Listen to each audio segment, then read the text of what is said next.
ਸਭ ਤੋਂ ਪਹਿਲਾਂ ਜੇ ਆਪਾਂ ਯੂਕਰੇਨ ਤੇ ਰਸ਼ੀਆ ਦੀ ਲੜਾਈ ਦੀ ਗੱਲ ਕਰਦੇ ਜਾਈਏ, ਅੱਜ ਯੂਕਰੇਨ ਦੇ ਆਫੀਸ਼ੀਅਲਸ ਨੇ ਇਹ ਕਿਹਾ ਵੀ ਉਹਨਾਂ ਨੇ 9 ਦੇ ਕਰੀਬ ਰਸ਼ੀਆ ਦੇ ਜੋ ਵਾਰ ਪਲੇਨਸ ਆ, ਉਹਨਾਂ ਨੂੰ ਕਰੀਮੀਆ ਦੇ ਵਿੱਚ ਬੰਬ ਮਾਰ ਕੇ ਉਹਨਾਂ ਨੇ ਤਬਾਹ ਕਰ ਦਿੱਤਾ ਹੈਗਾ।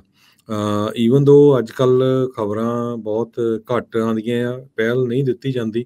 ਜੋ ਯੂਕਰੇਨ ਦੇ ਵਿੱਚ ਰਸ਼ੀਆ ਵੱਲੋਂ ਵਾਰ ਚੱਲ ਰਹੀ ਹੈਗੀ ਆ, ਪਰ ਯੂਕਰੇਨ ਨੂੰ ਇੰਨੇ ਜ਼ਿਆਦਾ ਹਥਿਆਰ ਮਿਲੇ ਹੋਏ ਆ ਤੇ ਉਹ ਪੂਰਾ ਰਸ਼ੀਆ ਨੂੰ ਧੱਕ ਰਿਹਾ ਹੈਗਾ ਹਜੇ ਤੱਕ। ਸੋ 9 ਜਹਾਜ਼ ਉਹਨਾਂ ਦੇ ਸਿੱਟ ਦੇਣੇ, ਇਹ ਯੂਕਰੇਨ ਦੇ ਲਈ ਇੱਕ ਬਹੁਤ ਵੱਡੀ ਗੱਲ ਹੈਗੀ ਆ। ਜੀ ਬਿਲਕੁਲ। ਸੋ ਜੋ ਦਾਅਵਾ ਕੱਲ੍ਹ ਕਰ ਰਹੇ ਸੀਗੇ ਇਸ ਏਅਰਬੇਸ ਦੇ ਉੱਤੇ ਡੈਮੇਜ ਨੂੰ ਲੈ ਕੇ ਰੂਸ ਵਾਲੇ, ਜਿਹੜੀਆਂ ਸੈਟੇਲਾਈਟ ਇਮੇਜਿਸ ਆ ਉਹ ਕੁਛ ਹੋਰ ਹੀ ਕਹਿੰਦੇ ਆ ਵੀ ਉਹ ਬਿਆਨ ਕਰਦੀਆਂ ਹੈਗੀਆਂ ਆ।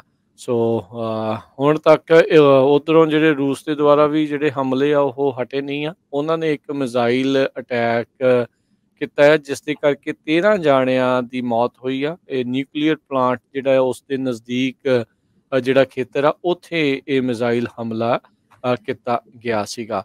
ਉਧਰ ਰੂਸ ਦੇ ਦੁਆਰਾ ਇੱਕ ਸਾਬਕਾ ਸਟੇਟ ਦੀ ਜਿਹੜੀ ਟੈਲੀਵਿਜ਼ਨ ਜਰਨਲਿਸਟ ਜਿਸ ਨੇ ਪ੍ਰੋਟੈਸਟ ਕੀਤਾ ਸੀਗਾ ਵਾਰ ਦੇ ਅਗੇਂਸਟ, ਉਸ ਨੂੰ ਇੱਕ ਵਾਰੀ ਫੇਰ ਰੂਸ ਦੇ ਦੁਆਰਾ ਡਿਟੇਨ ਜਿਹੜਾ ਆ ਉਹ ਕਰ ਲਿਆ ਗਿਆ ਆ, ਉਸ ਨੂੰ ਹਿਰਾਸਤ ਦੇ ਵਿੱਚ ਲਿਆ ਗਿਆ ਹੈਗਾ ਆ। ਸੋ ਮਰੀਨਾ ਇਸ ਦਾ ਨਾਮ ਸੀਗਾ, 44 ਸਾਲਾਂ ਦੀ ਜਿਹੜੀ ਉਹ ਸੀਗੀ। ਤੜਕੇ ਸੁੱਤਿਆਂ ਕਹਿੰਦੇ ਵੀ ਉਸ ਦੇ ਵਿੱਚ ਉੱਥੇ ਪਹੁੰਚ ਗਏ ਤੇ ਉਸ ਨੂੰ ਹਿਰਾਸਤ ਦੇ ਵਿੱਚ ਲੈ ਲਿਆ। ਉਹਨੇ ਰੀਸੈਂਟਲੀ ਫੇਸਬੁੱਕ ਦੇ ਉੱਤੇ ਪਾਇਆ ਸੀ ਵੀ ਕੀ 350 ਬੱਚੇ ਜਿਹੜੇ ਯੂਕਰੇਨ ਦੇ ਵਿੱਚ ਮਾਰੇ ਗਏ ਆ, ਉਹ ਮਰੇ ਆ, ਕੀ ਉਹ ਸਾਰੇ ਨਕਲੀ ਨੇ, ਕੀ ਉਹ ਫੇਕ ਨੇ। ਉਸ ਤੋਂ ਬਾਅਦ ਦੇ ਵਿੱਚ ਰੂਸ ਨੇ ਉਸ ਨੂੰ ਹੁਣ ਫਿਰ ਹਿਰਾਸਤ 'ਚ ਲੈ ਲਿਆ ਆ।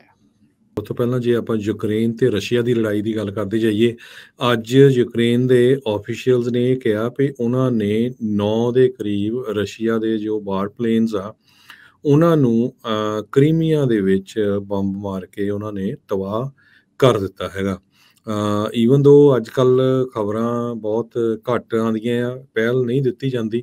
ਜੋ ਯੂਕਰੇਨ ਦੇ ਵਿੱਚ ਰਸ਼ੀਆ ਵੱਲੋਂ ਵਾਰ ਚੱਲ ਰਹੀ ਹੈਗੀ ਆ, ਪਰ ਯੂਕਰੇਨ ਨੂੰ ਇੰਨੇ ਜ਼ਿਆਦਾ ਹਥਿਆਰ ਮਿਲੇ ਹੋਏ ਆ ਤੇ ਉਹ ਪੂਰਾ ਰਸ਼ੀਆ ਨੂੰ ਧੱਕ ਰਿਹਾ ਹੈਗਾ ਹਜੇ ਤੱਕ।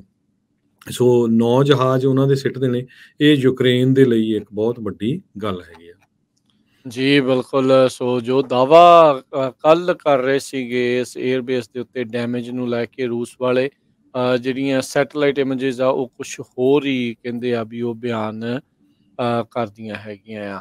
ਸੋ ਹੁਣ ਤੱਕ ਉੱਧਰੋਂ ਜਿਹੜੇ ਰੂਸ ਦੇ ਦੁਆਰਾ ਵੀ ਜਿਹੜੇ ਹਮਲੇ ਆ ਉਹ ਹਟੇ ਨਹੀਂ ਆ। ਉਹਨਾਂ ਨੇ ਇੱਕ ਮਿਜ਼ਾਈਲ ਅਟੈਕ ਕੀਤਾ ਹੈ ਜਿਸ ਦੇ ਕਰਕੇ 13 ਜਾਣਿਆਂ ਦੀ ਮੌਤ ਹੋਈ ਆ। ਇਹ ਨਿਊਕਲੀਅਰ ਪਲਾਂਟ ਜਿਹੜਾ ਹੈ ਉਸ ਦੇ ਨਜ਼ਦੀਕ ਜਿਹੜਾ ਖੇਤਰ ਆ ਉੱਥੇ ਇਹ ਮਿਜ਼ਾਈਲ ਹਮਲਾ ਕੀਤਾ ਗਿਆ ਸੀਗਾ।